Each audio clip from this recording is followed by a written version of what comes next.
네, 친절한 뉴스입니다. 아이를 돌봐달라고 맡겼더니 오히려 학대한 어린이집 얘기, 잊으만 하면 한 번씩 나옵니다.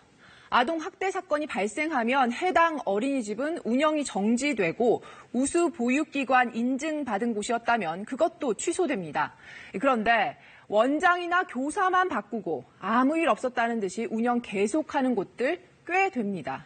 먼저 평가 인증제라는 게 뭔지 좀 자세히 들여다보겠습니다. 이 동네에 지나가다 보면은 어린이집 입구에 보건복지부 평가 인증 어린이집이라고 해서 이렇게 현판이 붙어 있는 곳을 볼 수가 있습니다.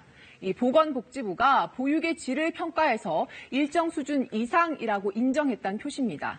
이 보육 환경에서부터 건강 관리까지 이렇게 일일이 점수화하는데요.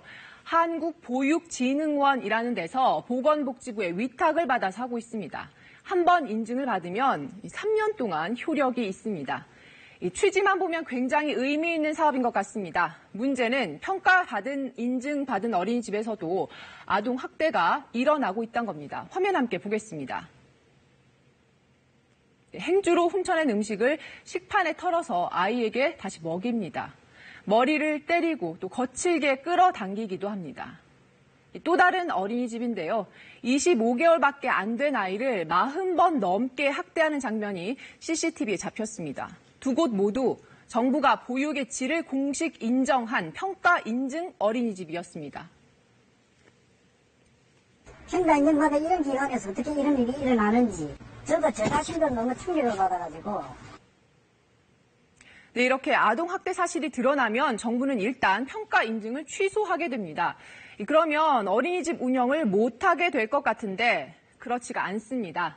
평가 인증이 행정 처분이랑은 또 달라서 운영 정지 처분이 내려지지 않았다면 이 미인증 상태로 운영을 하면 됩니다. 문제는 인증이 취소돼도 단기간에 재인증 받는 곳이 많다는 겁니다. 아동 학대 사실이 드러나서 지난해 2월 평가 인증이 취소된 한 어린이집을 취재진이 찾아가 봤습니다. 그런데 입구에 평가 인증 표시가 또 붙어 있습니다. 운영자는 그대로인데 원장과 보육교사만 내보내고 9개월 만에 재인증 받은 겁니다. 최근 3년 동안 아동 학대 문제로 평가 인증이 취소된 사립과 국공립 어린이집은 모두 82곳이나 되는데 이 재인증 받은 곳은 31개, 그러니까 10곳 중에 4곳 꼴입니다. 학부모들이 아동 학대가 있었던 곳이라는 걸 모르는 상태에서 아이를 보낼 수 있는 곳, 이 정도나 된다는 얘기입니다. 아이 키우는 입장에서 어떻게 이럴 수 있을까 싶으실 겁니다. 인증제도가 느슨한 면이 있기 때문입니다. 아까 이 인증제도가 어린이집 운영을 하나하나 점수로 평가한다고 말씀드렸는데요. 이 100점 만점에 75점만 넘으면 평가 인증 또 받을 수 있습니다. 문제는 아동 학대에서 아무리 감점을 많이 받아봐야 이 8점밖에 안 된다는 겁니다. 딴 데서 만회해버리면 그만이라는 거죠. 재인증 받기까지 자숙기간이라고도 볼 수 있을 텐데 별도의 유예기간이 없는 것도 문제입니다. 이 인증사업에 쏟아붓고 있는 세금 매년 100억 원 이상 됩니다.